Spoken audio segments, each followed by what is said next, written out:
So we're just taking a quick look at Dogecoin then on our daily time frame here for another daily update on the channel. As we can see, Dogecoin in a bit of a weird spot right now, although still looking more bullish than most cryptos, I would say, during this cycle. You can see overall Dogecoin has been having a pretty good time of things, slowly and inevitably grinding to the upside here, despite the fact we've had this huge liquidation cascade last week, as you can see, sweeping people out all the way down below 10 cents here before recovering back up towards that 20-cent area. You can see Dogecoin in a bit of a precarious spot in terms of we've also got this huge trend line here, which could potentially have loads of liquidity below, although we have swept a lot of it out recently. Dogecoin in general, I think, has been outperforming the vast majority of cryptos in this cycle.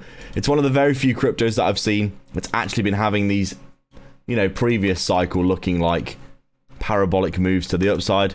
I don't even remember the last time I saw a hockey stick parabolic move in crypto like this that was this clean.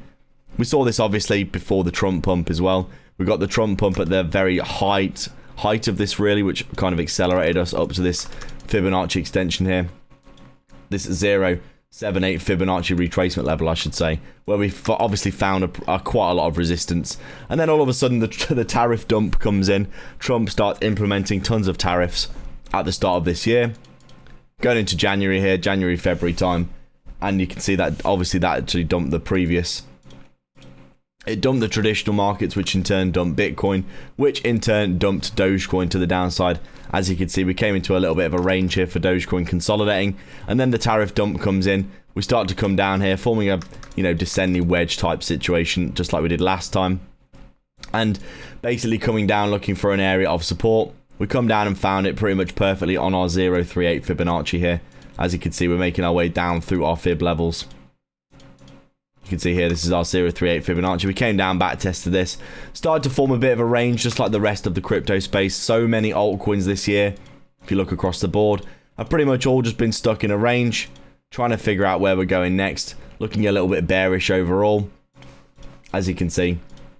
Pretty much across the board, we had loads and loads and loads of cryptos in ranges as they're trying to figure out where we're going next.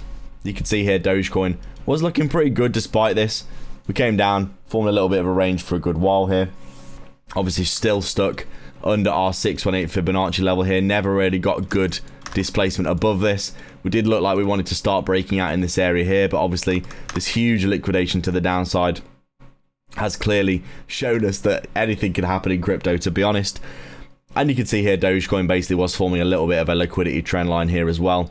Once you have 4 or 5 taps of a trend line like this, you're always going to come down, in my opinion, and sweep out all the liquidity. We pretty much did, as you can see.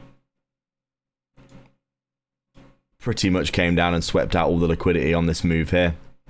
At the very least, without this candle, at the very most with this candle, we've swept out an absolute ton of major swing lows. 1, 2, 3, I'd say 4 or 5 swing lows there being swept out really nicely. Overall, Dogecoin, it looks to me like it's going to bounce. I think the whole crypto space, with all this leverage that's been swept out, it's probably likely, in my opinion, that we are going to be seeing a bounce to the upside in a big way. You can see Dogecoin here is basically just sweeping out everyone, pretty much everyone in long positions, anyone with leverage getting absolutely wrecked. But I think once Bitcoin figures out what it's doing, or at least chills out and starts going sideways, I think a lot of cryptos are going to start recovering. You can see Bitcoin here obviously always dictating the market. Right now, we are currently stuck between 2 daily fair value gaps. We've got this one here, which we're currently bouncing out of, by the way, really nicely, as you can see. We've also got this daily fair value gap above as well. And I think these are going to dictate what price is doing over the next week or two. I think if we come down close below this, we're probably going to come down to this 50% of this impulse for the next move to the upside. Very interestingly, something that I've noticed in this cycle for Bitcoin is that pretty much every single time that we have an impulse to the upside, we have a 50% retrace before the next impulse. You can see here from the very start, the very bottom of the bear market, down at around 15k.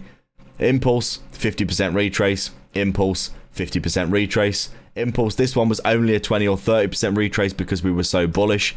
But then from this low here, impulse, 50% retrace. Impulse, 50% retrace. And now we've got a new impulse, and I'm looking for that 50% retrace area to get hit. This would be a great area, wouldn't it? Because we'd go below 100k. Everyone would start panicking, thinking that the bear market's happening. People are going to start piling into shorts here.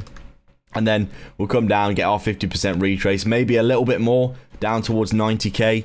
Maybe readdress this huge daily fair value gap area here. Everyone gets super bearish thinking that it's over. People are piling into shorts. There's loads of liquidity above. And obviously, as you know, trading liquidity as I do, the more liquidity that we form and build up above, it becomes a bigger and bigger inefficiency in the market that the market wants to come and slap. And as you can see, I think if we did this and then rip to the upside, people piling into shorts here, that would be very, very interesting. This is exactly what happened a few weeks ago. As you can see here, I've got all these random, they're not random, but I've got all these trend lines still on here, which look seemingly random. But as you can see, I'll explain them to you quickly. With this grinding to the upside price action for Bitcoin, we're forming loads and loads of liquidity underneath. You can see all these swing lows they've got stop losses underneath. We come down here, we absolutely rip through all of these levels. As you can see, sweeping out all this liquidity. Everyone's super bearish here, thinking we're going to the downside, but then I'm watching and I'm going, okay, we've formed ourselves some nice fair value gaps here. These have been holding price down on the way to the downside here.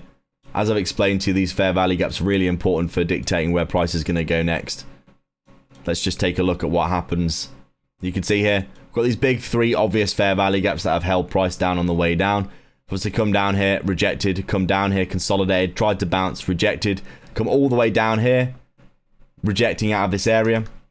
But as you can see, we came down, we've swept all of our liquidity. I'm thinking, okay, we're looking much more likely, in my opinion, that we're going to potentially bounce here now that we've swept all this liquidity out. Bitcoin's still in a bull market, and as a result, you can see once we came up here, we had this really bullish move.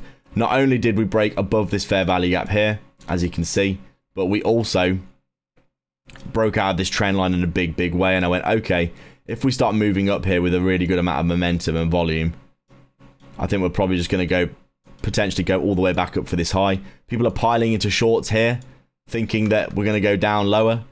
Everyone's in shorts. As you can see, we came down, and once I started to see this chop, this consolidation, we've got Thursday, Friday, Saturday, 3 days of chopping around, doing nothing. I'm thinking, okay, if we get an impulse up here, we're probably going to be biased to go up. And as you can see, we've got this really nice move to the upside on Sunday.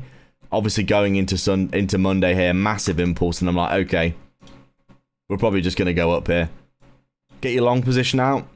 Stop losses if we close back below this hourly fair value gap here. And then I'm basically just thinking I'm going to target this high at the very least here, thinking that we're probably just going to go and sweep out all this liquidity. On Monday, we're obviously chopping around. We get another really great impulse here, and we close above this hourly fair value gap, which is here. And I'm thinking, okay, this is really good extra confirmation that we're going to keep going up. We actually close above, and we get a little bit of a rejection. We come down. We actually close back below this fair value gap here. I mean, you could argue that the fair value gap goes all the way down towards this inception area down here, in which case we wouldn't have closed below. But I still had good conviction that we were going to go up, because we've got so many liquidity points up here now that we're probably going to go and target. We've obviously switched around and obviously are bullish at this point from this low. And then you can see we obviously recovered this on that day. Going into Wednesday, another impulse up. At this point, I'm thinking we've closed above all three of these major fair value gaps on the way down on the hourly. Very, very likely, in my opinion. There's no more roadblocks here. We're going to come up and smack this liquidity up here. As you can see, we came up, took the liquidity at the high.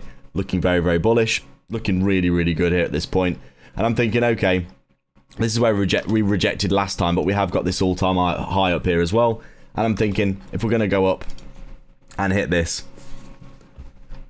I'm taking half my position off at this high, and then I'll just leave a runners up to the all-time high, which is what we hit. So, right, obviously, Bitcoin, absolutely fascinating to talk about. This was a really, really good trade.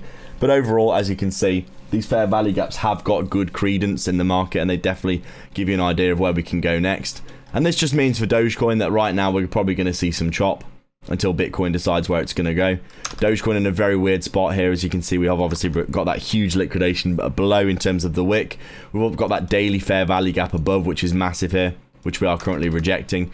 And we are going to be in a bit of a weird spot for a while until Bitcoin decides what it wants to do. As always, guys, thanks a lot for watching. I do appreciate you joining the channel and getting involved. As always, you're all absolutely amazing. Please do like and subscribe. Leave a comment down below. Check back every day for daily updates and get some free money in the description below.